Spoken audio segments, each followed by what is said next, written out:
DMO Online Television rates this program as TVMA. It is intended to be viewed by mature adult audiences, and may be unsuitable for children under 17 as it might contain strong political themes, gestures, and body actions.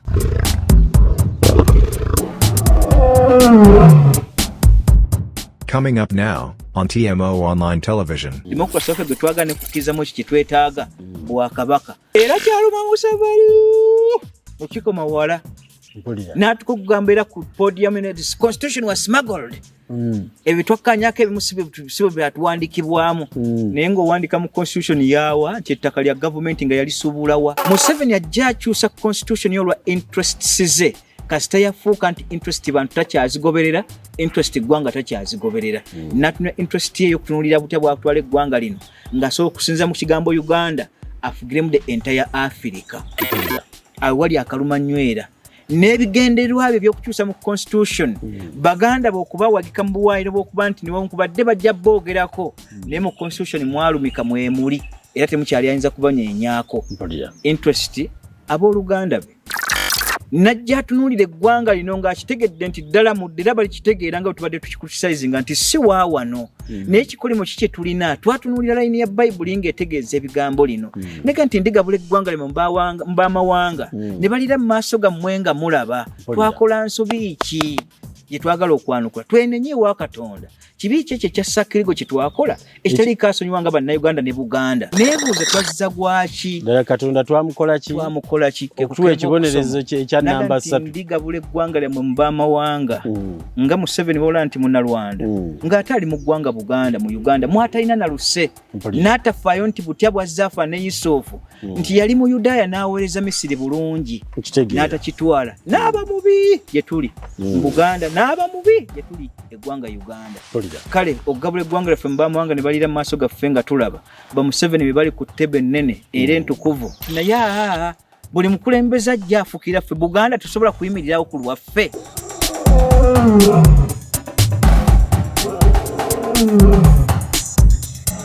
Sebo nsanyusa okulaba nate nange omukulu kankaka nsanyusa okusisinkagana nate ng'ebbanga lyonna bwe tubadde tujja tulisiganya obwanga ku nsonga ezitali zimu ate ezitali nkako oba entume mpozi nti nalina mwemu eyantumwa eyo gye nayawulira ey'obulangira n'obumbejja okugezaako okunnyonnyola ebyo byantumwa olwa gaapu ennene ebadde eriwo ate era nabasuubiza nti puroguramu eyo nja kugissaawo oba okugibannyonnyola nga tugitandise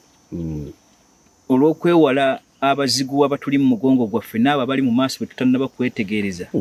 nti bagwana kuddawa era bakwata ludda ki. Naye amakulu nti ebigambo bye tujja okubawo wano ebiseera bisinga nteekawo ekigambo ekibagamba nti si bye ebisembayo wabula mpa ku ebyo ebigwanidde okussaawo naye ate olw'okuba nti si bye ebisembayo nti era si ffe tusaawo tekitegeeza nti byenteekeddwa bba biba bimpeddeko. For example okuwa ku topic gye tuba twogeddeko n'oga nti abyamanyi bibadde bikomaawo nedda sometimes nti si nti osobola okwogera topic yonna n'ogimala ku kintu buli omu bwalibadde akola ki akyagala. Kale ate okusobola okuba tekuggwaayo ebbanga lyonna olugero lugano tuga nti amagezi muliro gakuggwako ng'ogendako ewa muliraanwa naye amakulu mu kyo nja kubaagaliza ebbanga lyonna ebiseera ebirungi nga bwe tubadde tujja tulisiganya obuwanga ku nsonga ezitali zimu era tujja sigala mu nsonga ze zimu nga tuwa ebyo byetutegeera okussaako obuufu n'okukakasa nti gwe ategedde tegeerera ddala n'oyo awakanya waddembe okujja ku TMO live ne baba nga bamuwa omwagaanya naye ayiseewo ebigambo bye okusinga okujjawo kiki oyogedde nti towemulirako tovuma tovvoola naye ate ku bibiri nnyumirwa nvuma nga nvumidde ensonga ng'eŋŋwanira n'ompemula mu kumpemula kw'owemudde okwo nga kugwanira ekyo bwe kikolwako naye amakulu nti kyaziyizibwa naye ebigambo ebigwanira okuvumibwa ku bantu abamu tutaana tubisseewo nga bigwanidde ku nsonga ezo ng'oli bwe yagaa nti mu abaana b'Em.i.S.O yabalabula n'oli n'atuuka okwebuuza nti mu bantu mulimu Em.i.S.O ti temuli oli n'aga nti basirusiru mmwe gy'osiga tebannamu naga nti ye muffe Pawulo atufumye basiru kuba basiru nedda abaawa ekyokulabirako ekyennyuma ekyekyo kye muli naye nga tekuba kugereesa kwa kuvuma buvumi. Tubeebazizza nnyo nno ku bigambo ebyo Jakana byatuwadde ebyokubalamusaako n'okubabuuzaako. Twebaza nnyo mwenna abawagidde omulimu ogwatutumwa abakulu era nga abatono abasobodde okugubeerako. Okwebaza kuno kuva eri nze Jakana gwe yagamba nti essimu ezo ziyitirewo. Essimu muzikubye abalala ne muteekawo okusuubiza naye olw'obwangu bw'omulimu ogwo era tujja kubasaba nti era naawe okusuubiza muleme kutwerabira. Kakati n'abo mwenna abasobodde otukubirako amasimu abamu nno baagala kubeera eyo nga tayogerwako newankubadde essanyu likujjula n'oyagala oyo omwatule abamu oluusi akumma n'erinnya naganze nkikoze lwa Buganda. Kale mwenna ng'omanyi essimu yange wagikubyeko ku nsonga Jakana gye yayogedde bambi nkwebaza. Kale nno okusuubiza ebiseera ebisinga akusuubiza akira akola ki? Akumma. Mwebale nnyo. Simanyi ndowooza okwebaza kuno Honorable Jakana naye yali kutuusiza tulyoke tutandika ate ekyatuleese olwaleero. Era kyenjagala okutegeeza abatuwuliriza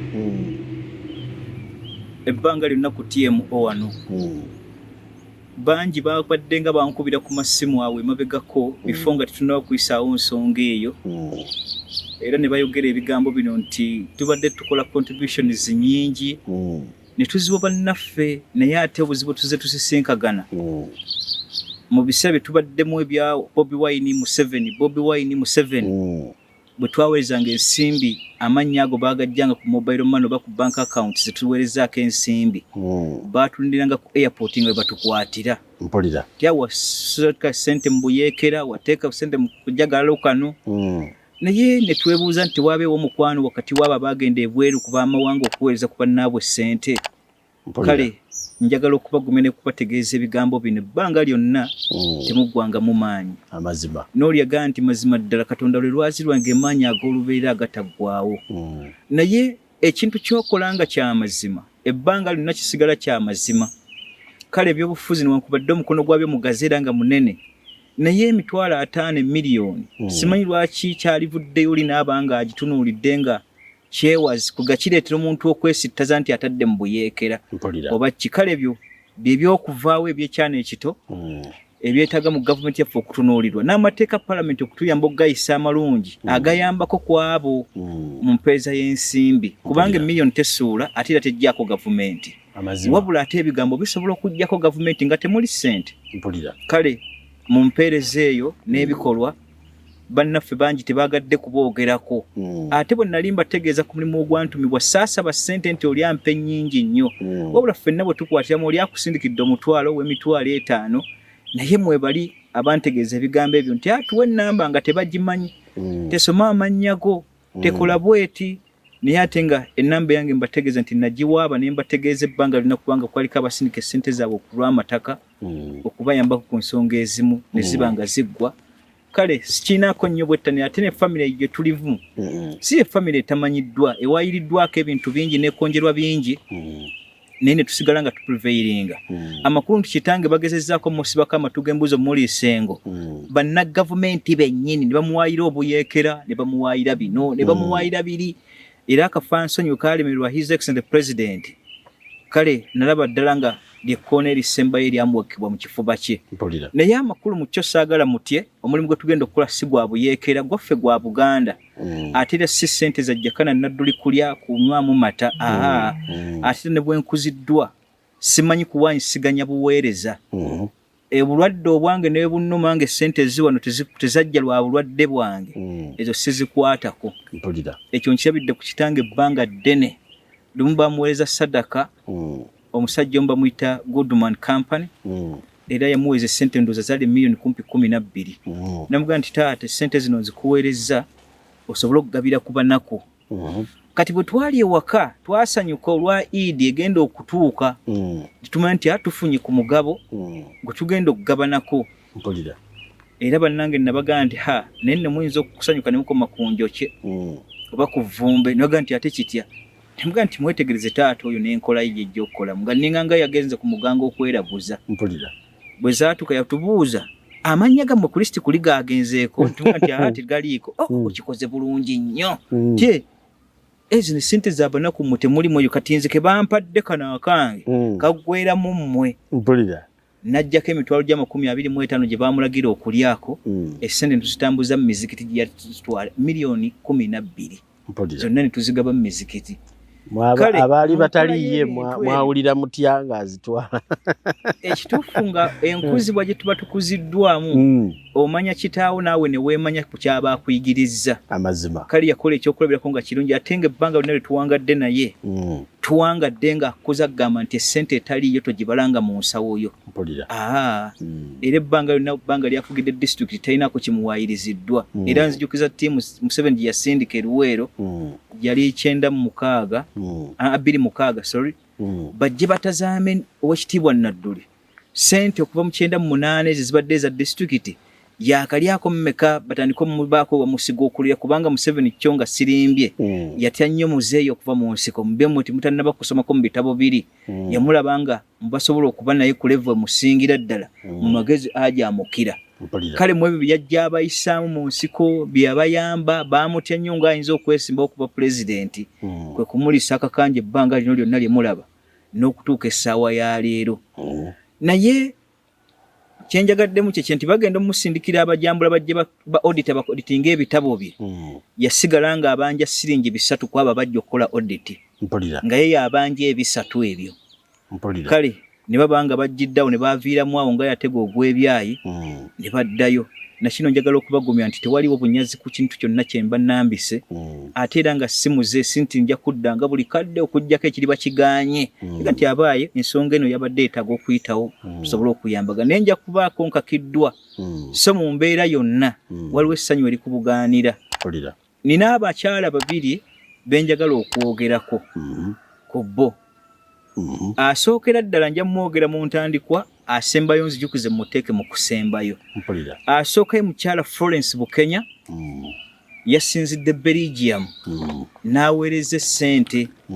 era mu kuweereza essente ezo teyansabye kumukoonako naye nabye nga kyabuwaze nga bwe ntunulira ensi ezize ziyitamu covid ennyo n'abantu okkeera enkya ne yeewayo naga nti anze nkusinzikidde akazindo kaako tokwogererako ddala naye gwe kola mirimu gya Bwakabaka kale no Abaganda tuli bangi mu Belgium era obulumi tulina bungi kwebyo bitambula era twebaza emisomo egyo nange nkwebaliza mu nti mazima ddala nti webale kuyigga ngotta kale mu nkola eyo Katonda njagala nti wojje ate akuddizeewo n'okukakasa nti mwebale kusiima ebituweereza ebbanga lyonna ne mubyagala kubanga basigadde bassaawo okuwalana ate okujereegerera n'okukakasa nti ye lwakiye abaffe twazaalibwa kubeera kubuuza ekyo lwakiye ani yaggaana okugenda ku ssomero kale situnuulira abo bataasoma nti bwe buzibu naye ate mmwe abalina ensaalwa etajjansa etawa makulu n'otaba na nsaalwa egamba nti abaayi naye kankuppe ku oyo tusobole okutambula kubanza amagezi ngajje ku kitange sijja kuga nti ga bitabo nnyo n'okufayo muwuliza nti taata agamba ki oba bazadde bagamba ki ge magezi ag'ensi Buganda bulijjo ge twogerako nti Buganda bwe yasuula obutategeeza bantu bayo kuza baana Buganda yo yennyini yasesebbuka nti tulina misaswangula olwayo na mijjonkezi kale nja kwebaza omukyalo oyo Florence Bukenya okusinza mu Belgium Naalongo mulamba Naalongo nina ababiri kale mu nkola eyo ekitiibwa ekya M.i.S.O tekibeerako bw'oba oyita Naalongo ba Ssaalongo kale nti nawulirako emabega keeyo nga bayita Ssaalongo kanka nga nti simanyanga oba Ssaalongo obwo tebabunnyonnyolangako naye awo sinza keera nkya nempandiika naga nti sebo Mr. Ssaalongo erya Ssaalongo era mu mpisa enkadde nga Ssaabasajja Kabaka lwaki bakwekanga abalongo mu budde obwayita nga bw'atwalawo n'ateekawo ettu ly'abalongo Obwakabaka nga abugibwako ekifundikwa kimugibwako naye olwaleero babakwekanga lwa nsonga kyoga nti abalongo ba Ssekabaka gundi babazuula afudde kale mu ebyo bituze tutambuliramu naye bonna Naalongo ow'e Belgium nkwebazizza nnyo obutajjanga okwo obubaka bwatuuse n'abasigadde batuyitirimu bategeeze nti ensonga si yakunoonya bitumbuwa byakulya oba mazzi ga kunywa wabula olw'ensonga y'Obwakabaka bw'e Buganda amazima kale sembayo ojja kunzijukiza mukooneko mbabuuli ebiki byabadde ankoledde personally nze so si mu kusonda kwabi naye personally byasalawo ku ludda lwange amazima nze ndwawo okuwulira omuntu akoze ekintu ekisanyula Jakana era Naalongo Florence Bukenya Belgium nkwewuunyiza nate era guli mulimo gwe gusanyudde Jakana kuba sinnawulirawo kya buntu kyagambye ti Naalongo oyo yangulidde essaati eno kuba yampadde empale eno so kituwanye essanyu kubanga omulimu ogwatutumwa gwo gwakutuukirira ne bwe tubanga mu bulamu bwa bulijjo naffe ffenna buli omu anyigirizibwa naye ate situjja kuteekawo kunyigirizibwa kwa buntu ku mulimu gwawamu olwaleero ensonga gye tuzze gyenziza okwebuuzaako ewa Jakana ffenna tugitegerere wamu nga tugijja kumumanyi newankubadde Jakana yababuulira nti gwasinga okumanya bye tuba twogeddeko oli wa ddembe okubyogerako mu njogera eyo n'okubitunuulira nti wano mwalimbye naye ate ng'ebiseera ebisinga tuteekawo ekituufu. Jakana Sulaiman Nadduli zizo okumwebuuzaako ku nsonga eno abamemba ba paalamenti bali mu kulayira okuba ebirayiro okuweereza ng'ababaka abaatumwa omubaka ndowooza aba atwala bubaka kale nno bali mu kuba birayiro era nga okulayira kwo kuwedde kaakati tutunuulidde constitution gye balayira okubanga eteekebwamu ekitiibwa nga mu constitution eno abantu ba bulijjo tetukyagirinamu bwesige ti abo abakuba ebirayiro bakugikuuma nja kugira ddala okusimbuliza obutagala kukuuma constitution nga mbujja ku ntebe ennene esingayo mu ggwanga lino ffenna tukulembera okuva waggulu ey'obwa pulezidenti njagala tutunulire constitution nga Jakana munnamateeka agamanyi obulungi mbadde nsaba ssebo tufune okunnyonnyolwa ku constitution eno bwe zeetambula naye ng'ekikulu kyenjagala okuggukirako njagala okutegeera ebiseera ebisinga President Museveni ajja aze abaako byakyusa mu constitution abantu ne bateekawo okweraliikirira kwabwe nti lwaki buli lwaba alina kyayagala okuyisaawo constitution lwekola ki lwekyuka lwaki buli wabaawo ekinyigiriza omuntu tekyuka naye ate ye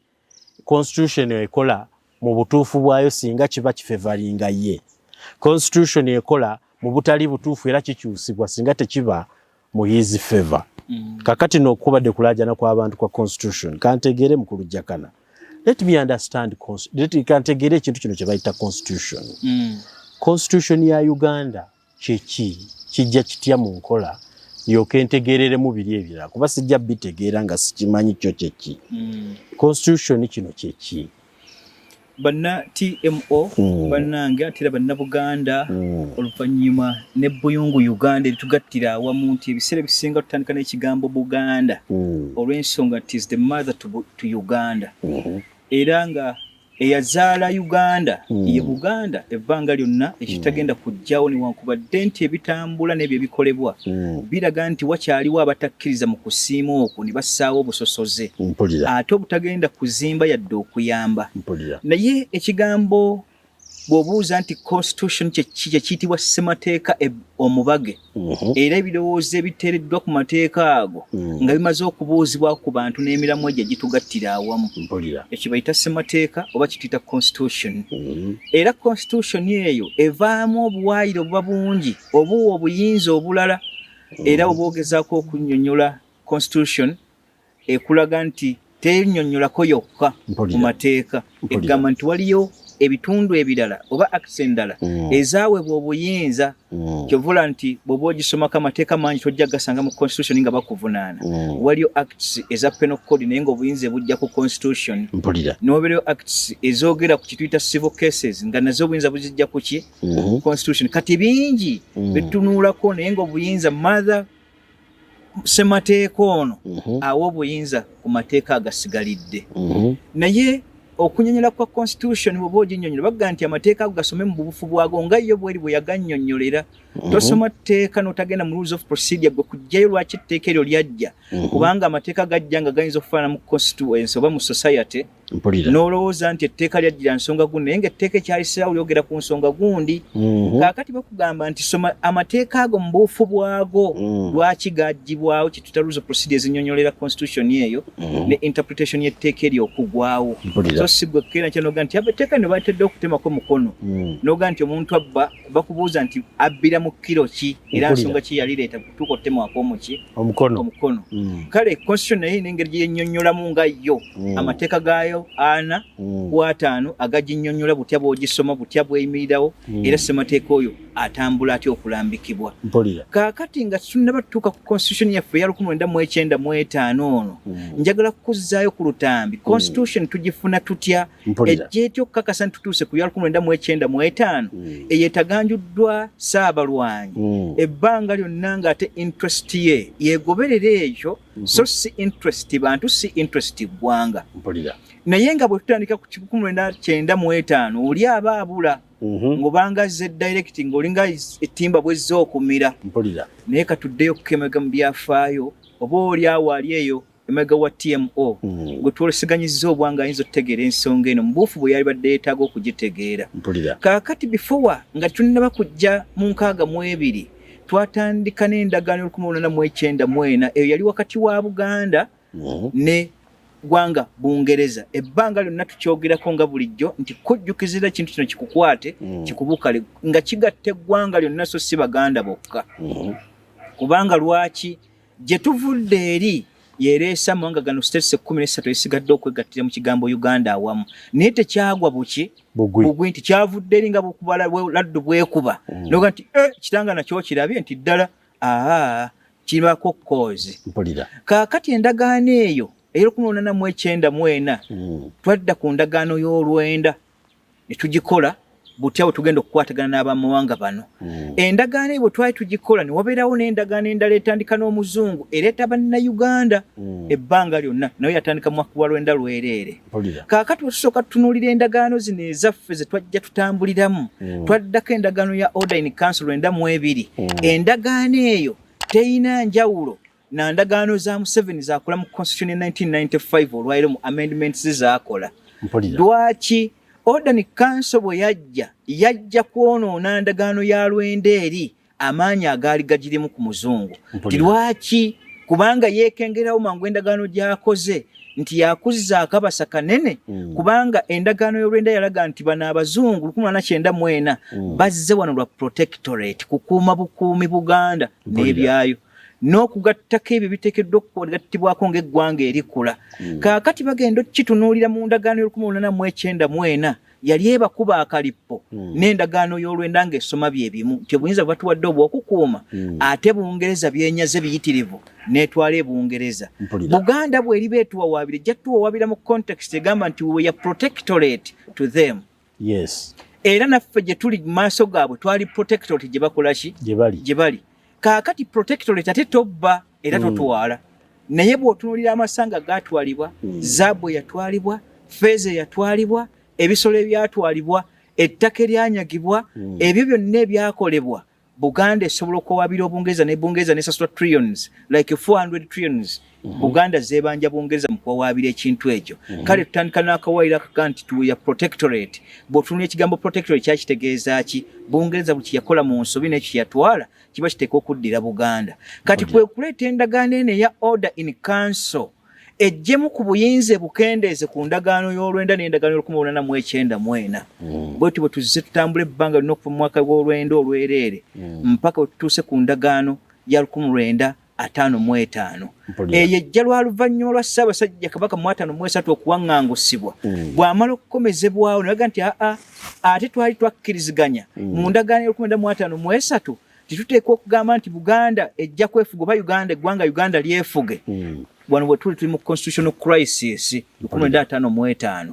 era ekyava mu 1953 okuvannyuma lw'okuwaŋŋangusa Ssaabasajja Kabaka amendment zajja tuve mu ndagaano ziri tuyingire mu ndagaano kitugamba nti ggwanga Uganda oba ontegeera bulungi naye wano wessaagala weerabire nti jjukira nakutegeeza nti Olw'Enda olwereere n'Omuzungu yali amaze okutandika okuzimba ekigambo Uganda era bwe twajja tusomesa twannyonnyola amawanga agajja geezimbawo ng'omuzungu yajja agaleeta agadedeekereza naye ng'ate n'eggwanga Buganda weeriri mu layini yaalyo. Kale bw'atyo bwe tuzze tutambula bwe tutuuka mu ndagaano eya 5 tuteekawo kita constitutional crisis tutuula tutunuulira tugenda kutambula tutya. Uganda egenda okwefuga, Uganda egenda kusigalawa, Buganda egenda kubeerawa. Abaffe ababiri abo banaasobola okukwatagana. Constitution eyo weetandikira eya constitutional crisis okuteekawo endagaano y'1955 eyateekawo embojjanyi zitubadde twogerako ebbanga lyonna. Buganda yasindikibwa delegation yayo ejjeeteese privilege si Buganda zigenda osigaza bweba yegasse ku bannayuganda. Bannayuganda bagenda sigaza privileges ki ezigenda okugigatta ku ggwanga Buganda. Abaffe amawanga gano abiri ganayunifyinga gatya gasobola okubeera ebbuyungu litya limu. Endagaano ezo zaabaawo kyovula nti October 8 bwe baali batuddiza ebyaffe byonna byakomezebwa n'obukuumi butatuwadde Bungereza ne babizzaayo mu Buganda. Kaakati ate October 9 bendera ya Bungereza n'evaayo waggulu eya Union Jack ne bayambukusa eya Uganda etugattira awamu. Naye waliwo omuwandiisi omu bujega bwe yawandiika ekigambo kino nga kya bulumi n'agamba nti the Baganda were adamantly waiting for their independence. Unfortunately it was granted to the fellow Ugandans. Akatabo ako kawandiikibwa ow'ekitiibwa Bishop yali Bishop Archbishop Joseph Kiwanuka 1961. Era 1961 akatabo yali amaze okubanga bannanyi kutandikawo kwa DP betwayogerako nti bakabona abakatuliki mu kujja okusulwa kwa bakabaka bwe Buganda. Yali amaze okuwandika article eyo ng'emaze okufuluma 1961 ne bagiwandiika mu mwaka gwa 1962 kuba yakawandika before ne kafuluma mu mwaka gwa 1962 December. Akatabo ako bwe yali awandika yagambye Baganda were adamantly waiting for their independence. Naye yali muki Muganda webale nnyo kyembadde njagalamu be bakatuliki abo abaaliwo bakabona abaaliwo batandika DP abatayagala kigambo kuwulira Bwakabaka nti bupuliveiringa nga bamanyi Kabaka alyogo Papa mpulira. Kaakati bwe tujja twogera mu bakatuliki abo saagala oli aveeyo na bbugumu lyalireeti nze sisomesa lwa biasinensi mbundi musiraamu kati nkuba bukatuliki ebyobusisa mu bituuka nti waliwo ensobi gye twakola mugirindire egenda kujja ate nga weeziri. Naye bwe tuba tusomesa wano n'enkoona ku episode ng'ekyo example ekijaawo saagala oveeyo eri otandike kunnandukirako oba kulanduka kwogera gwe by'otategeera. Njagala byafaayo biwandikiddwa ng'olyaga nti nga tewannayita enkoko tennakokwema mirundi 3 mazima ddala kummu kujja kuba akanneega noga nti kuffe yaaliwa naga nti mulindire tekiryamu kujja tekyatuukirira kyaliwo kyategeeza nti oyo ye yali oli yakikola ku bubwe. Ne Bishop Kiwanuka bw'ati bwe yakola Joseph Kiwanuka n'awandiika statement mu katabo ke n'aga nti Baganda were adamantly waiting for their independence. Unfortunately it was granted to the fellow Ugandans. Naye nga Muganda lwaki baali bakyawo Bwakabaka mu Buganda bwabwe be bamayiga ab'olwaleero bojjo sisinkagana. Kale bwe twatuuka mu ndagaano eyo nga tumaze okuvaayo eri tumaze okugattagana amawanga abiri gasigala gakyatambula endagaano eya 5 yetuusa ku bwetwaze buno tuddamu okukola endagaano ey'okubiri 1967 ey'Obote gye yatusizaawo ng'amaze okudismantling eri ya constitutional crisis ya 5 gye tuyita Namirembe agreement n'aleetamu eyiye. Eyo ye yajjawo Obwakabaka n'ekuterawo ekigambo ekigamba nti bw'oba oyogera kwagala kwogera ku Buganda yogera ku bino wammanga East Mengo, West Mengo, Mubende ne Masaka. Bye bifo bimeka? Bina. Olwo Buganda yali emaze okuggwaayo. Endagaano eyo yesoma okugamba nti okuddamu okweyita omulangira n'okugamba nti nze ndi kabaka ebyo ne byonna bimaze okuggwa kubanga Obwakabaka bwa Buganda bwe bwavaawo n'obusigadde bwonna baabumira omulundi gutya gumu fenna ne tuva we were abolished completely. Endagaano eyo yeyeeziwazisa amannya Amaganda nereeta nnyo amannya abantu bonna bona era bw'otunulira kati nga Oweekitiibwa Kiddu Makubu yagyali bw'olaba sipeeringi y'erinnya yateekako Shiidu so nga ate Kiddu toyinza sipeeringa Uganda n'owandikako eki kituufu. Kale baali beekwese olw'embeera y'okuyitibwa kw'amannya Amaganda ne bakozesa abo era bwe yagenda ebungereza Kiddu obadde obujja omuwuliza wano mu kunoonya kwa kalulu yafaayo nnyo ne accent agibuze ey'Ekiganda okwekweka mu bantu abaalinga mu mirembe gye gy'Obote bwe baatunyigiriza ebbanga eggwanvu. Kaakati bwe twajja ne tutuuka mu endagaano y'1967 yatuyisa bubi n'abamawanga neraga superiority nene nnyo ku baabana abayivu abaleeta enkola yaabwe nti obwakabaka tubujjawo era tubwabolishinga tusigaze mu kigambo kituyita republicanism ne democracy avujje naye nga akagambo democracy bakwekangamu kwekweke kubanga bwe kalinga kannyonnyo ne interpretation yaako ng'ate kaba kimako okuddayo okwebuuza ku bantu nga kiyinza okubazibaga nti bwe tuba twogera ku democracy waffe gwe twagala ne kukkirizamu ekyo kye twetaaga bwakabaka kyovula nti remegakawo omwoyo gw'obwakabaka yekka gwasitukira ne gutandika okuvujja mu nsonga mu ezo ze twali tulimu ez'emabegako kale bwe baagezaako okwagala okubyewala n'okukakasa nti tubijjawo kye kigambo democracy baakikuba nnyo ettale ne tusigaza ekigambo being in republic system.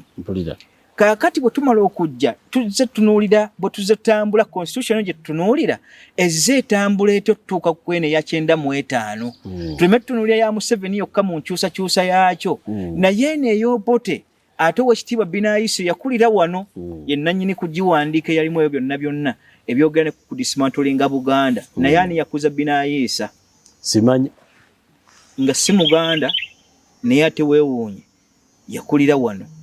n'ekitiibwa ne kimuweebwa ekyoba okuba nti afuukako attorney general mu budde obwo ye nannyini constitution eyo. M.i.S.O si Muganda taata bulijjo mmanye nti waawano ddala ebyafaayo bwe ntandika bikusomera bangi abaafuna amannya era abaatukosa bayitirivu kale nga ne yaliko prime minister bujjo mutunuulira ono yali omweru kitaawo Museserisi ye prime minister oyo akafuuna omugenzi erinnya lingenzeeko yarabbi oba olijjukidde linzijukize prime minister eyaddibwako Mbabazi erinnya njadijjukira ojadijjukira kaakati oyo be bamu ku baali wano mu Baganda baaweebwa kubanga oyo kitaawe ye gwayita kitaawe mayanga jjajjaawe be bajja ne kabaka okuva Sesirisi Kazinga kwe bali basibiddeko Mwanga era be baali abasirikale abajja wano kati bw'atuuka wano naga nti atenze endagawa sina gye ngenda kudda n'abanga aweebwa erinnya lya Kikera bamutuma lya Kigozi n'abeerawo ebbanga lyennyini lyo taata we prime minister kati kwe kuzaala oyo ate mutabani we naye bw'azze ku mulembe gwa Museveni bamuwa wano obuyinza ensozi za Buganda kwasibidde ng'atunda bingi byakoze n'akyusa mu constitutional amendment mu acts ezingi ezibadde zitambula kuba naye yali lawyer ate nga economist n'akyusa ebintu bingi mu kuwa Museveni amagezi butya tunanyigiriza Obuganda prime minister yaddirira Mbabazi erinnya lingenzeeko yarabbi naye nali njagala muteekera programu y'embalage nti saagala nnyo mutunuulire emyoyo gy'abantu nabuweereza nga temunnamanya bibadde munda bangi baafuna okunyolwa kungi nga okugenda ku weekuli naye nze saakufuna obadde oyogera ku Apolonsi Bambi weebale nnyo oleesa erinnya ekkulu kawenke n'oyo Apolonsi Bambi yali mubi eri obwakabaka bw'e Buganda kitaawe ye Museserisi jjajjaawe eyajja ne Ssekabaka Mwanga nga bamaze bava ku kizinga ky'e Seserisi nga bamusibye ne kabaka w'e Bunyoro era bwe bakomawo wano ye kabaka Mwanga ani kabaka wene w'e Bunyoro yasigala Kenya wali nonga nti gwe sooka obeeraawo twagala kutuusa Mwanga ono nga gwe toliiko kubanga naye yakaayana timutwala oyo yekka Mwanga nze simugenda kundeka Kazinga kuno Seserisi ku Red Indian ani bagiyita batya Indian Ocean sijja sigalayo bw'omu ani alindeeta naga ntugende naye bamuleka Kenya wali uyazaalira mukyala waayo omukozi gwe bali bamuwadde eyavaamu Kenyatta oyo ani gwolaba oyo president w'e Kenya aliko kati oli jjajjaawe era alina omusaayi gw'e Bunyoro kaakati ono bw'akaayana akaana ne bajja naye ng'oyo kitaayo lw'okumutuukako be Baganda be mbadde njagala okulaga Apolonsi Bambi nti saagala mukeere nkya kunyumya mboozi buboozi abo baali babi era yatunda ettaka ly'ab'ebika bingi nnyo oyo gw'olaba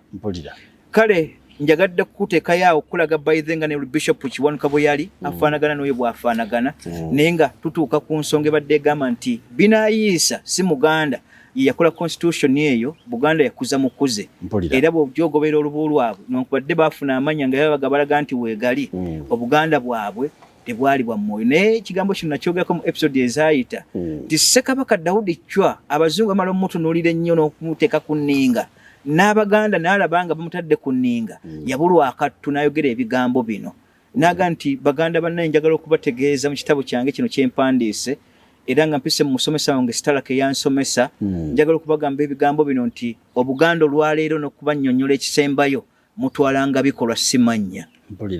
kubanga newankubadde omuntu asobola okuba omukyoli oba omulango n'abeera omunalwanda pure 911 naye ate n'abayagala nnyo Obuganda okusinga omuganda bwafaanagana. Naye ekyentukako kyekiriwa nti binaayisa bamala okukola constitution ya 1967 ono gy'atambulirako etuwabula yeereeta bano bonna Museveni okuga nti we tutuuse olwaleero tufugiddwa bumbula.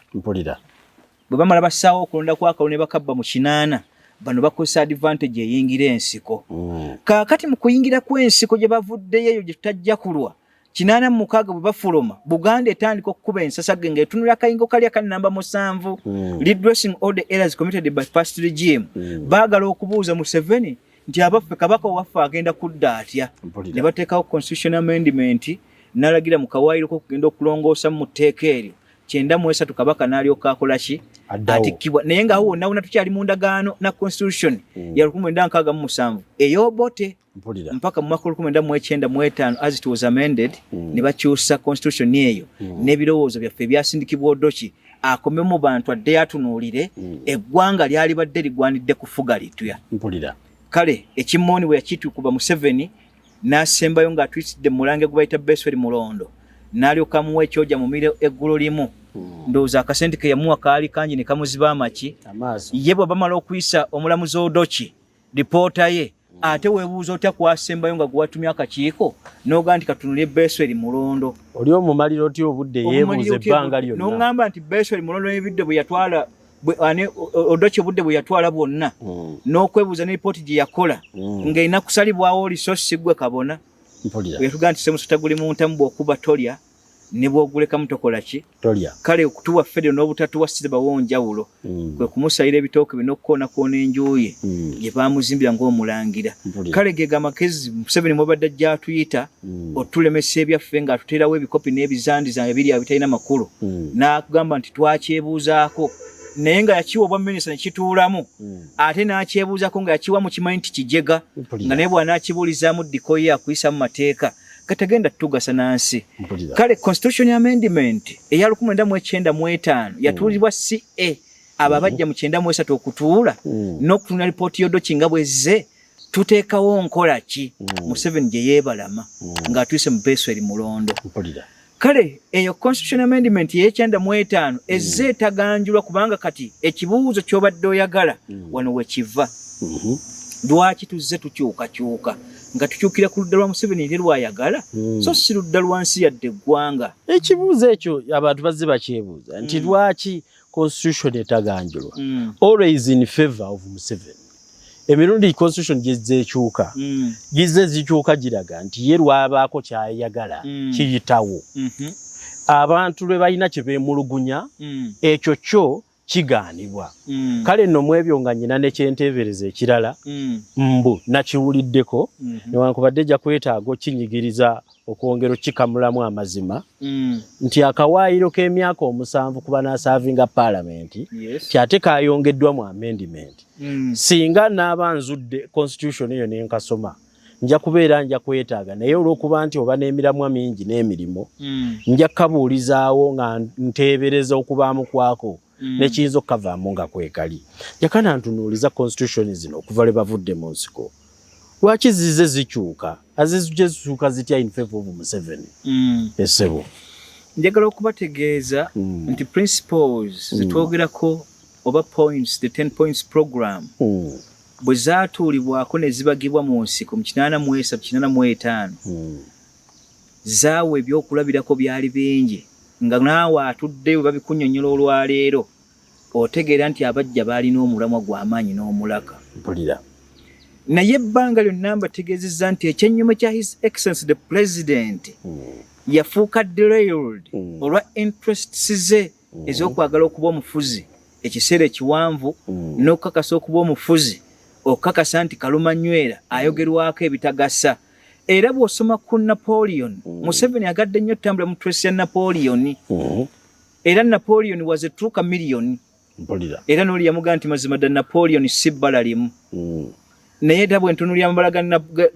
ga kamiliyoni gatuuka ate era ne gaggwayo n'addayo ku bbala eryasooka. Era Napoleon bwe yali afa yaga nti a thousands of bullets zisse ku mugongo gwange ne ku mutwe gwange ne mazima ddala ngenda okufiira kana akazinga k'ewotalo akatenda n'amakulu nga sina na bwenfaanana. Kale byonna bye tukoledde aba France n'aba Italy bayinza obutateekawo kusiima kwabwe ku Napoleon ng'ali ku kazinga k'ewotalo bamusibiddeyo ali eyo yafundikirira awo. Naye bw'otunuulira Napoleon gye yajja ayita ne Museveni bw'atyo bw'abadde ayagala otwala Tracy ye, naye Napoleon ate yayagala eggwanga okusinga ku ono bw'otunula enkola gye yali akolamu. Naye okudda ku mulamu gwa His Excellency President bw'otunula 10 points program zetwogeddeko zaalaga okuba nti yali musajja mukuukuutivu azenga ekituufu tuteeka ommuyimbira ne ku nnyimba. Naye gye tuzze tulaga eno okuva mu 95 ono omwoyo gye yagujja saategeera buvune n'atandika okuwaba yekka mu mpola olwa interest okumuyingiramu ennyingi okwagala okutwala ekigazi n'okwogerwako okusigaza erinnya n'okulaga Buganda nti w'amaanyi nnyo mu bonna be mwakafuna tetunnaba kumulabako asobola okugyawo Buganda newankubadde mu biwandiiko ekomyewo. Bw'atyo bw'azze atambula n'ekisinza omuteganya kyekyo. Naye constitution tukkize tugaane mu abandaba era abantunuulidde ebbanga lyonna n'abawaayo ebirowoozo byabwe. Teri mukulembeze agenda kujja mu mawanga gano agakyakula aleme kukyusa constitution era okyo kugikyusa si bulabe. Naye obulabe ate we buli interest kiggwe gy'otutwalamu gye tugenda otutunuulira eri wasa eggwanga eryo tutunuulira ebintu ebyo n'ebirowoozo tibiteekeddwa okukyuka. Naye ng'okukyuka kwa constitution nange kamwako gano mba nga nze nzize kyembadde ntegeeza muto wange gladiator Bobi Wine atunuulire constitution ate ekirungi nti yafunye munne ono sekutale oba sekutale oba omwogezi we ani gwe bakatikkira kati eddigu y'amateeka omukyala omulenzi Ssenyonyi Jowero oyo yafunye kamenyo kati munnamateeka baba yagategedde bulungi agezeeko okussa olukiiko lwa bannamateeka olusigalidde bamenyemenye buli katundu ka constitution nze nga bwenkalaba Jakana Nadduli bwe naalikeetaaze kubanga akange bwe nalinga nkyasoma amateeka tewali tteeka lyonna ly'essaatunamu kugezaako dikola comparison. Kaakati n'onadde yatunuulye constitution n'olukiiko lwabwe ensobi ki ezizirimu bafune criticism okuyamba ku bali mu parliament nga naye bwaliyo batunuulye biki bye tugenda okulongoosa.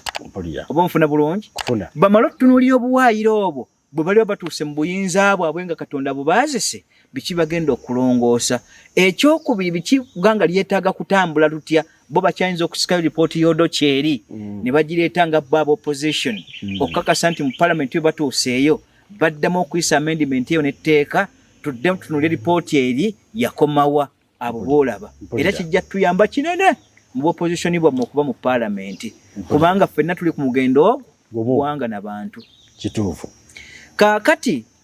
Museveni kyembadde ntukako nti okutta oba okukyusa kw'amateeka ku kyatambula mu mawanga agakuze n'omukulembeze akyaddako akyagakyusa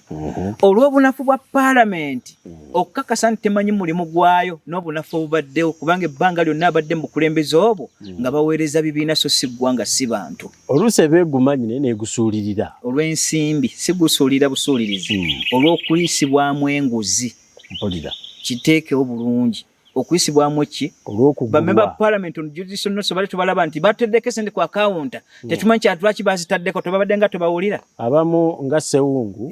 ne beewera n'okuzizaayo ne beekalakaasa tugenda kuzizaayo bale nnyo nti zaatuweereddwa situzaagala naye nga zaddayo kyekibuuzo kale nno saabawulira bamu bayombanga baziteekako publicale ne batayitibwa mu byama kyekyabayombyanga ne so sikuzaayo sente na mwoyo gwa ggwanga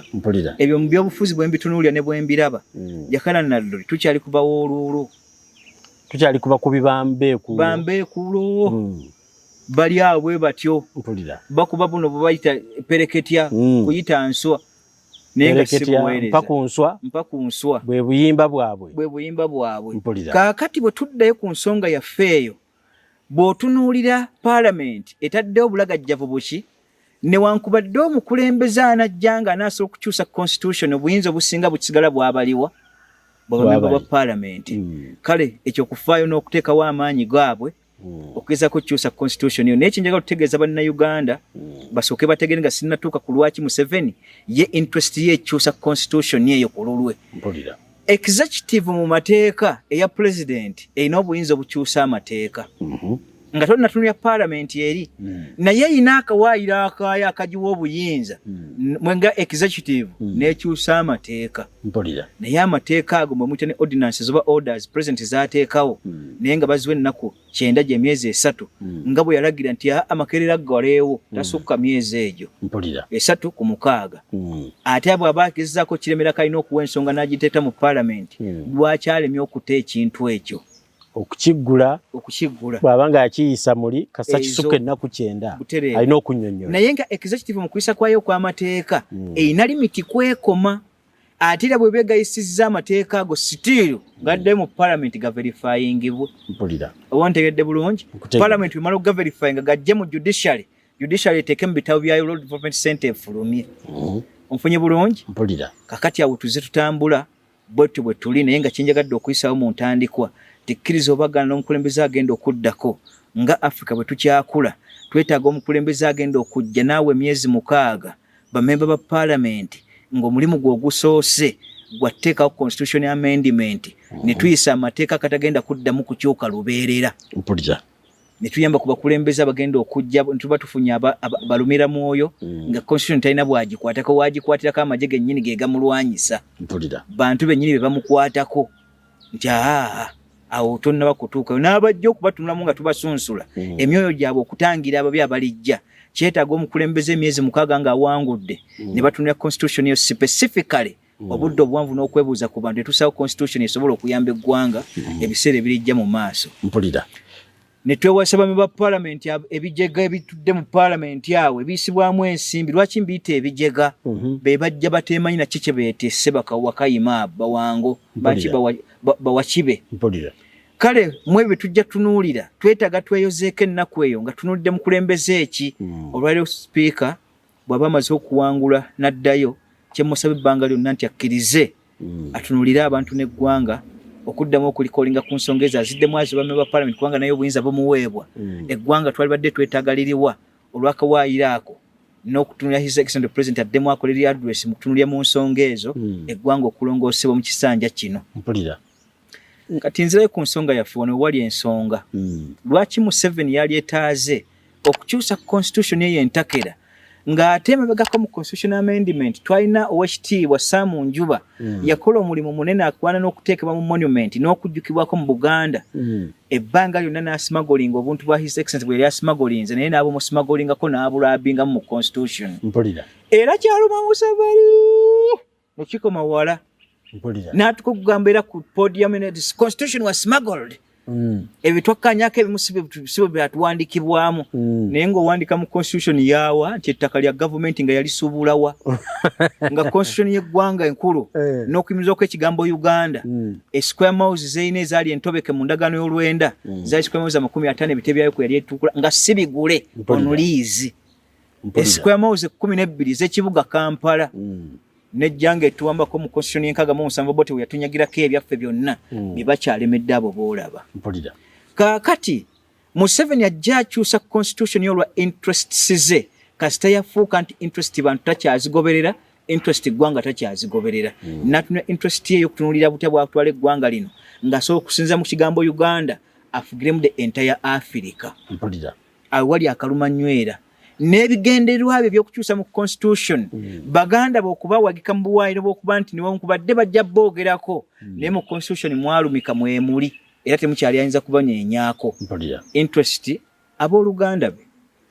najja atunuulira eggwanga lino ng'akitegedde nti ddala mudde era balikitegeera nga bwe tubadde tukikritisizinga nti si waawano naye ekikolimo kiki tulina twatunuulira layini ya bayibuli ng'etegeeza ebigambo lino nega nti ndigabula eggwanga lino mu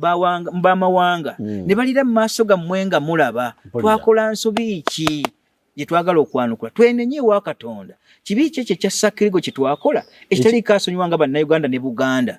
ekigabuza eggwanga lyaffe mu baamawanga balirye nga tulaba naye bwe yajja annyonnyola mu buwanvu kyensaba nti bannaggwanga lino tuddemu twewombe mu Katonda yagaa nti omuli kakanyazanga ensingo yammwe gye ndi Katonda nange ndi kakanyaza eyange gye muli mu abantu ndikola ebintu bisatu bino ne mu kusembayo ekyokuna kiri bagattibwako n'atutegeeza mu bunnambyo nti ndibaleetera endwadde enzito COVID-19 nga bwe mulaba ataliko gwasusula muto omukulu oba ki n'aga nti ndibaleetera enjala va omwango nga bwe weetunulako olwahera enjala tugabana ya mirundi emeka essente mu mpale n'emmere obutadda n'atutegeeza ekyokusatu n'agamba nti enjala obulwadde n'abakulembeze ababi kyekyali ekyokusatu naye ku kyokusatu ekyo ke kalumanywera akali wano ke twebuuza nange nga munnabuganda neebuuza Twazza Gwaki Katonda twamukola ki okutuwa ekibonerezo ekya namba 3 ndigabula eggwanga lyammwe mu baamawanga nga Museveni bwola nti munnalwanda ng'ate ali mu ggwanga Buganda mu Uganda mwatalina na luse n'atafaayo nti butya bwa Zaffe ne M.i.S.O nti yali mu Yudaaya n'aweereza Misiri bulungi n'atakitwala n'aba mubi gye tuli mu Buganda n'aba mubi gye tuli eggwanga Uganda kale okugabula eggwanga lyaffe mu baamawanga ne balira mu maaso gaffe nga tulaba ba Museveni be bali ku ttebe ennene era entukuvu naye nga bwe weebuuza aborigines tutunula tulinga nga bwolaba ebikere ku lukalu Yoga nti amazzi ogalaba nti muno kati lwafuuka lukalu nga tukwabira eyo tusaba enkuba etonye ebikere bwe tasoma ku tabwa kike ne wa musota babamu obugero obwo obuwe okukula kw'ebirowoozo kale naffe twasigala nga bwolaba ebikere ne wa musota ku mugga nga tunuulidde omugga bwe gwakala naye abantu abategeevu n'abayivu abali mu ggwanga lino tulemwa tutya okusitukiramu okugamba nti kino kituyitaaga abaffe nabwe tulonze abaweereza abaffe batuse mu parliament naye lwaki tibafuddeyo gye tuli ne tubanja his excellent president addemu atunulira ensonga ezo maanyi gaffe bantu tegayinza kuva mu ye naye ye nga bw'ali kyavula nti azze akola ebyo naye bwe tuba nga tulina kwewomba mu Katonda tuleme kuvaako olunyiriri luli ndigabula eggwanga limwe baamawanga ne balira mu maaso gammwe nga mulaba tugwanidde tuddeyo twetegereze nsonga ki ereeta ekizibu ekyo okuba kwewomba mu Katonda buli ddiini eyongere okusaba kaakati Museveni ekyokubiri ku kyo interest ye y'okwagala okweyongeza ebbanga eggwanvu ng'afuga yasooka kukutulawo bisanja ne tulaba ng'ekyokusaaga kubanga ebisanja oba kibayita term limits bwe zaaliwo nga kati tuba tuteeka term limit afugeyo emyaka 10 agende bw'ogattako giri yajja nga gya buwambe twatandika okulonda mu 96 afuge kuva 96 mpaka 21 abe 21 mpaka 26 agende naga nti n'amaanyi nga nkyagalina muno nkyaseesa naga nti term limit ezo zikole ki zigibwewo interest kyawo ebisanja okubijjawo interest yali eddawo yekka bwannamunigina kaakati bw'akijjawo n'ensanyuka ate oluvannyuma nemmanya mu bubi bwe ne bw'anaatukola kati emyaka 4 oba 5 laazima n'anajja nga ajjewo ebisanja bw'aliba mulungi alirongoosa ebbanga ggwanvu tinewankubadde obubi butuutu babugjeeko ekkomo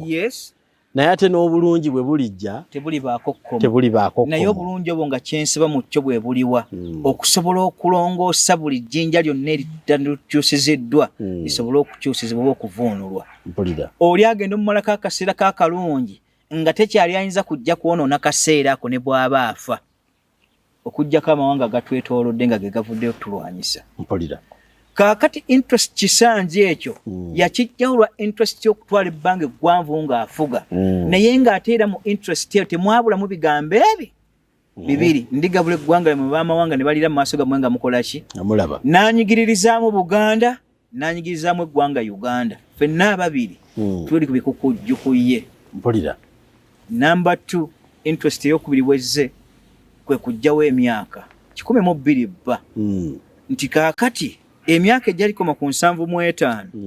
gikyusiziddwa omuntu yenna ne waba wa kyenda ng'alirigibwa okutambula n'okusobola okuyimirira asobola okwesimba okuba pulezidenti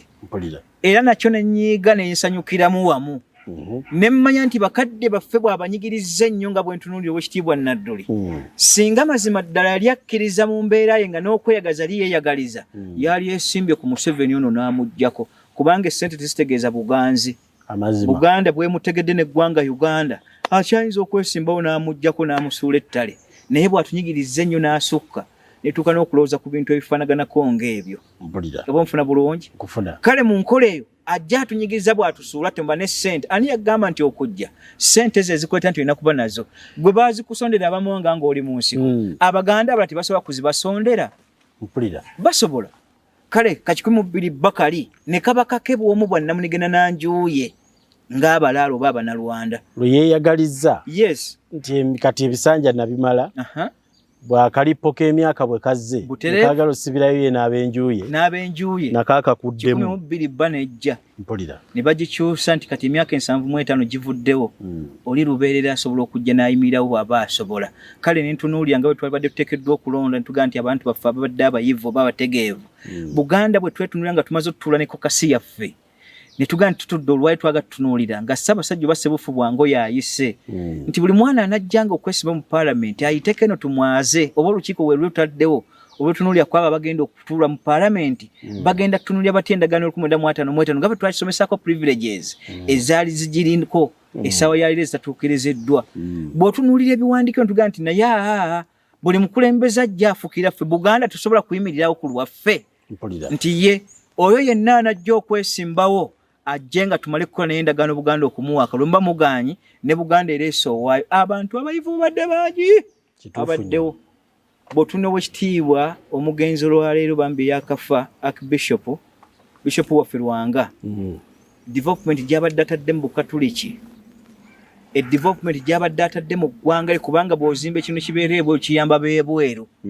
kubanga bw'oteekawo ekizimbe ne kipangisibwa ng'essente zidda wammwe ate kiyamba n'oyo akipangisizza naye okwekulaakulanya. Amazima. Kale yalina mugezi nnyo. Amagezi gali alina aga development gaali ga kika kya waggulu. Bwe mumutunuulirako mu buweereza bwo obw'eddiini nga bubadde bwa waggulu oyo gwe mutudedeekeza ne mugaa nti twagala kukusimbawo ng'eggwanga Buganda ojja ovuganye mu kifo eno tuteekewo n'endagaano zaffe zigenda okutereeza eggwanga lyaffe.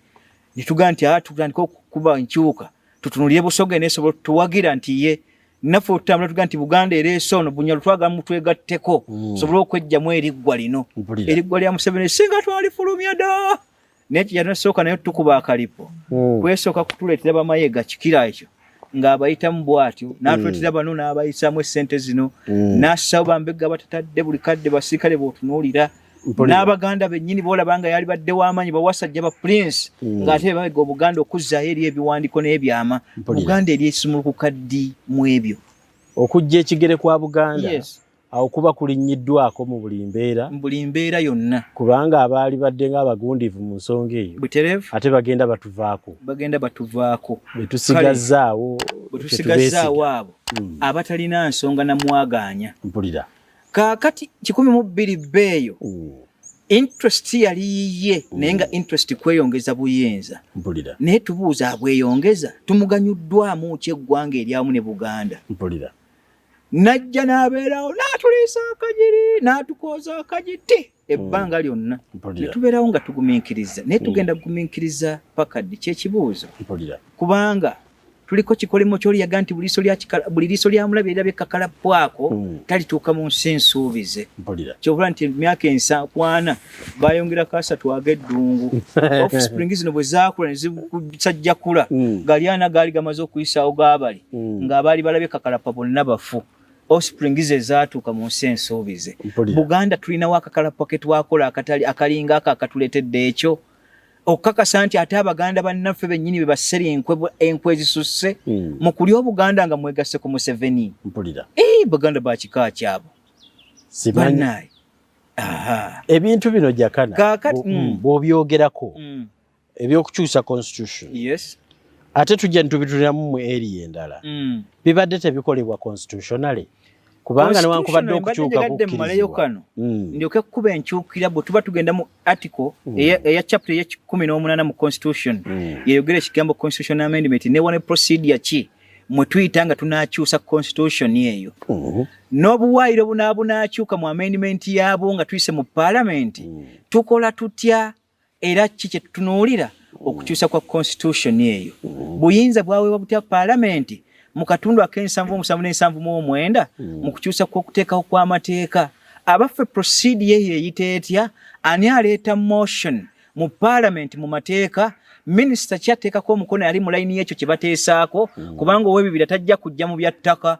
Abaffe bwe tubanga tutunuulidde ow'ettaka lwaki ali uniform ku bantu abasinga mu constitution nga naye ateekako omukono mu kukyusa ku ebyo ebigize kubanga ettaka ebisinga ku lunaku bitudde. Abaffe bwe tuba mu parliament ani aweebwa assent esembayo nti his excellent president lwaki constitution ebyo byonna ebadde biyita biyise nga tebataddeyo birowoozo byabwe. Oba nfuna bulungi kufunye kaakati bwe tuba tunuulira lwaki interest gye tuba tukyakuba nti ya Museveni yokka kubanga byonna ebize bikyuka titunaba kiyambye eggwanga yadde eggwanga Buganda. Oba nfuna bulungi kale okutuuka ku ekyo ekikyo mbadde njagadde nsooka empe kino tulabe nti lwaki interest eri ku ye ate nga teddira ggwanga ate nga tusindika ababaka baffe ne batula mu parliament ebyo baba tebabiraba oba babirekawo bulesinga bwe baba bagadde olw'ensimbi. Kale mu ebyo ebbanga lyonna constitution eno zizze zikyusibwa n'ebyokulabirako ebyo byembateereddewo naye nga tezikyuse lwa kuyamba ggwanga Uganda yadde eggwanga Buganda. Museveni bwe yakola ensobi ye gyalaba nti ensobi mu kutuusawo mu 93 Kabaka n'atikkirwa e Naggalabe Julayi nga 12 oba 12 oba 14 bwe watyo yatunuulira nga yakola ensobi gy'ayagala okwejjusa kubanga owekitiibwa Elia Kategaya kati omugenzi owekitiibwa Otafiire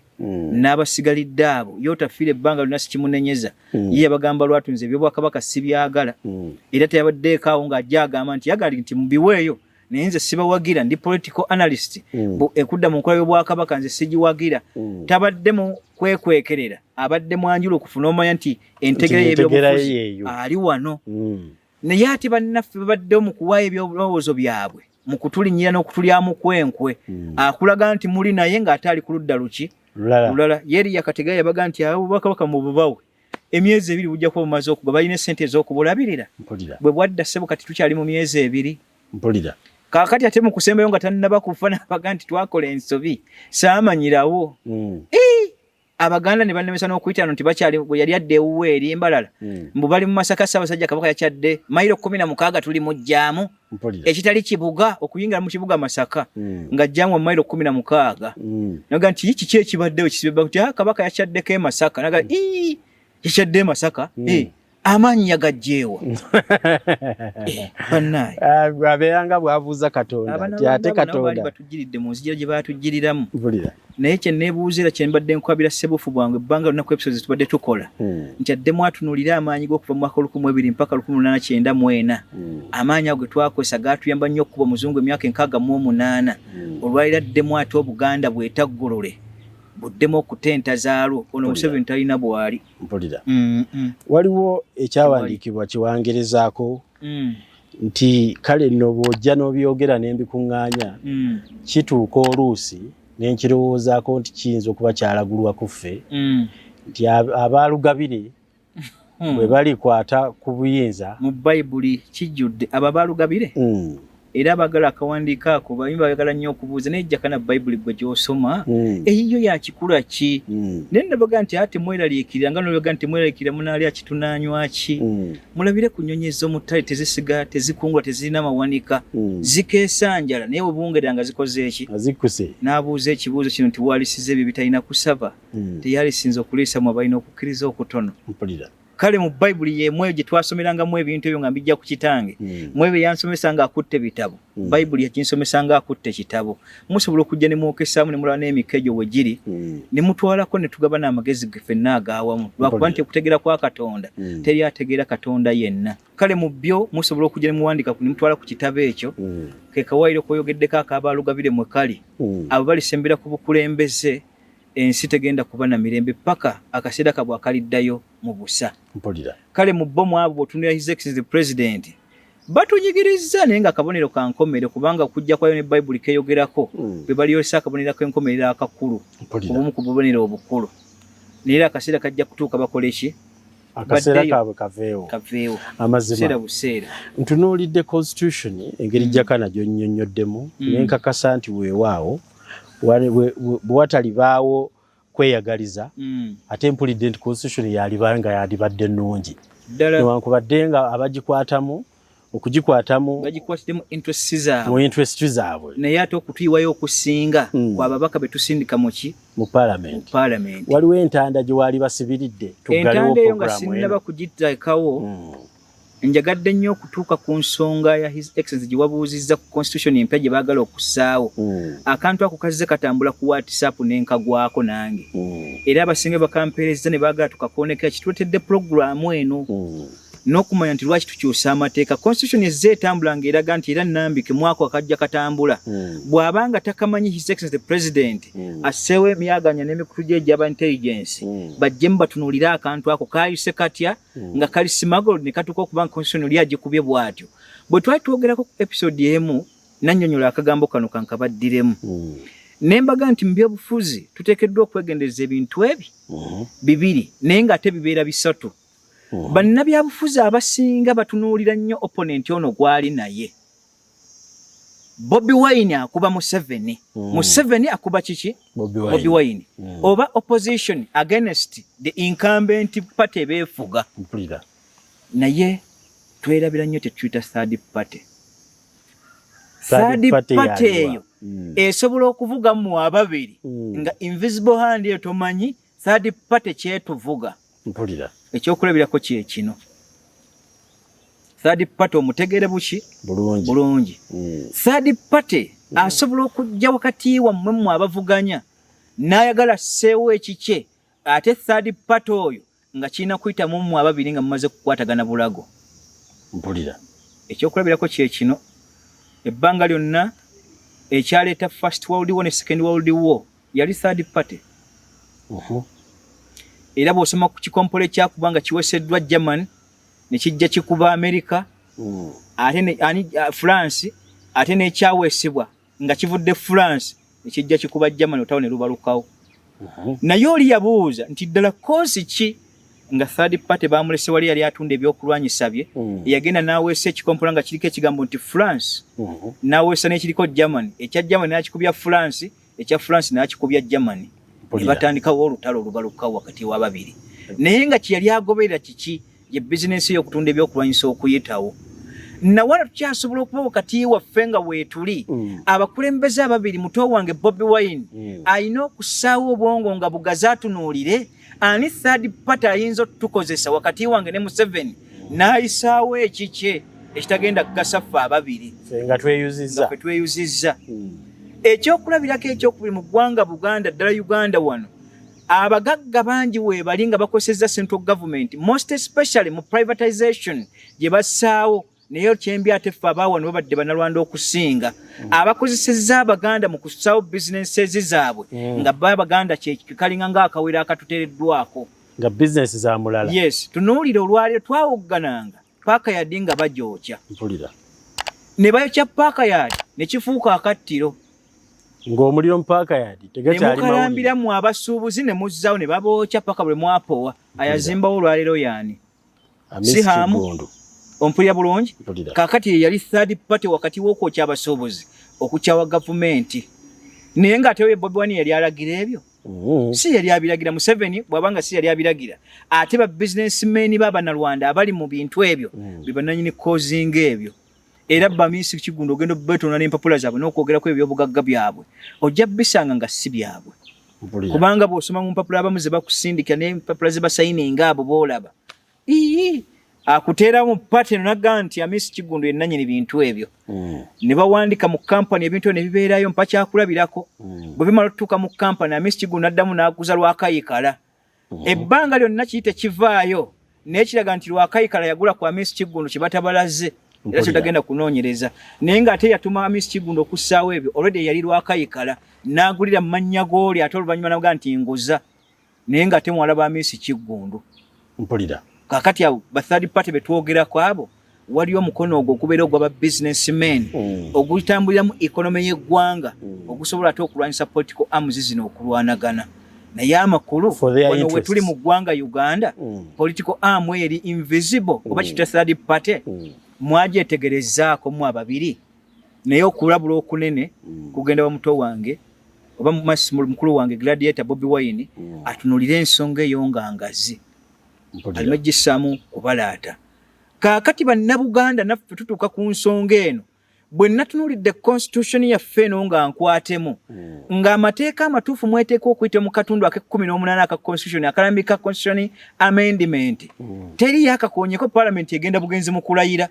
tetunnawulyako mabega wali nga boogera ku ky'okukyusa constitution n'obuwaayiro bw'okuleeta ebisanja baakoonako bikoone wabweru ne birekebwawo embuyaga n'ekunta ani yafulumizza constitution yeeyo gye tulaba etambula eyogera ku ebyo kubanga kopi ku simu yange kwatuukako n'omukutu gwa propaganda oguliyo gwe twakola okussaamu abanaabuuza ebibuuzo n'abaagala okutunulya Buganda etambula twassaawo mukutu ogwo ogwa propaganda tusobola okubagattibwa bwe tuba twogedde ku TMO nga kyakulemya okutegeera kibuulize ye tukikuddemu bw'oba olina ky'olabye nga kyalibadde kigwanidde okwogerwako kye tutategedde okisindike mu mukutu guno tulabe kitukola ki bwe baasindisa akantu ako nange mwe nakalabidde naye amakulu nti tubuuza bwe tuba tunuulya constitution amendment oteekawo ti emyaka 7 nga president ebbanga lyonna mbuuza bwe musaba emyaka 7 kyongera okutereeza ekime emyaka 5 ebisanja bibaweebwa ate ekibuuzo ekyokubiri diri ofuna wiikendi z'okuba pulezidenti nti buli wiikendi bwe zituuka osobola teba tekola pulezidenti bw'ayisa ekiragiro vaisi yakwata ate bali mwekize ekitiibwa kababe balamuza aba judiciary waliwo olunaku olutuukanaga nti omweza tebukora eggwanga ekitentu ekinene oli yagamba mu bayibuli nti ekizimbulukusa ekitono at times kizimbulukusa ekitole kiki ekinene kyonna mpulira ekizimbulukusa ekitole ekitono ebbanga lyonna kizimbulukusa ekitole kiki kyonna mbuuza bakyaba abasaba emyaka egyo 7 egibamedde emyaka 5 nga ffe tusinga okuba nga tukulaakulanye ennyo okusinga Amerika ey'ebisanja eby'emyaka 4 mpulira gwe n'ontegeeza 7 abaffe awo twetaaga tuddemu twetegereze n'obutatunuulira byaffe ate mu bwe twetunuuliza nga ffe tyennyini ffe twebugawaza n'oŋŋamba nti ddala Abaganda mu butegeevu bwaffe n'oŋŋamba nti bannayuganda nammwe abali mu sitesi 13 zino ate batukutta obujiga bw'okusengejja obusera mu kasengejja mpulira gwoyinza okkenja n'osanga mutabani wo ddala ng'akutta obusera abutadde mu kasengejja abo ku ŋŋonte obusera obuyidde nga buno okwata olubi lw'amata oyo ddala nti mutabani wange ono alabika azzewa akazoole kaweze kati Buganda obujiga batukutte ne buli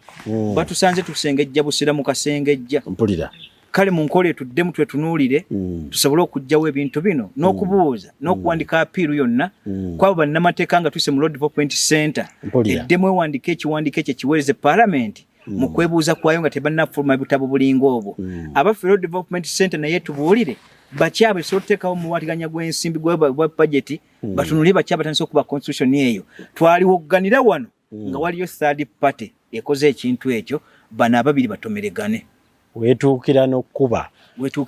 eba amaanyi gaayo kibanga ddala bwekiri bayise ku mpewo ne ku radio ne parliament eyise mu akisi zaayo ekole confirmation ku kyo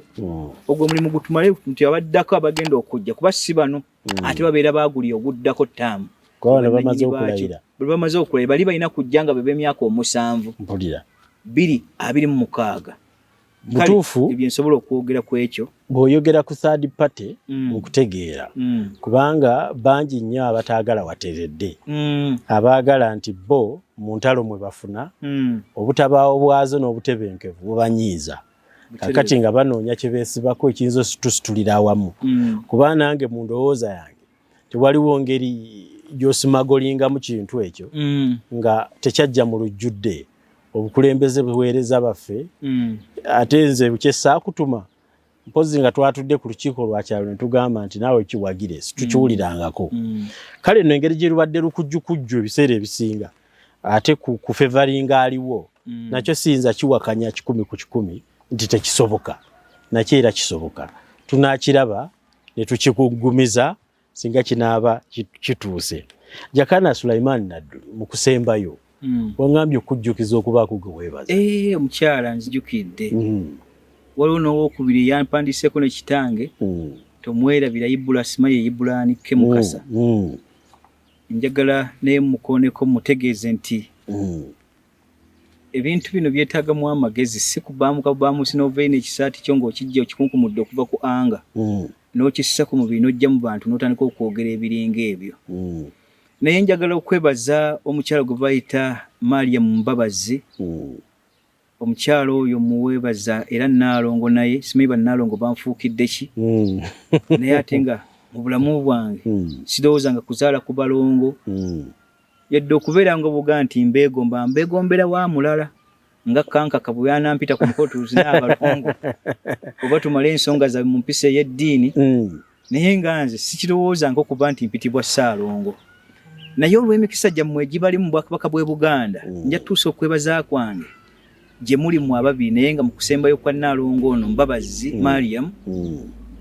era ku mikutu egyo afuddeyo nnyo okubanga akomentinga bulungi nnyo n'okunneebaza butya ate n'okunsabira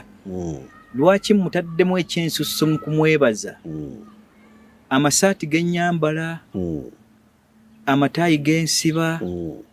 engatto ze nteekako si mu kunneegwanyiza ng'oli bw'anaga nti nkuganza nti oyo mukyala wange yaŋŋamba nti ekitiibwa kye nkulabiramu n'engeri gy'otuweereza ebyo kkiriza mbigule n'ebbiru y'awaka ey'enju nja kugisasulira n'akola emirimu mingi era mwebaza tisinza kulekerawo kutamwebaza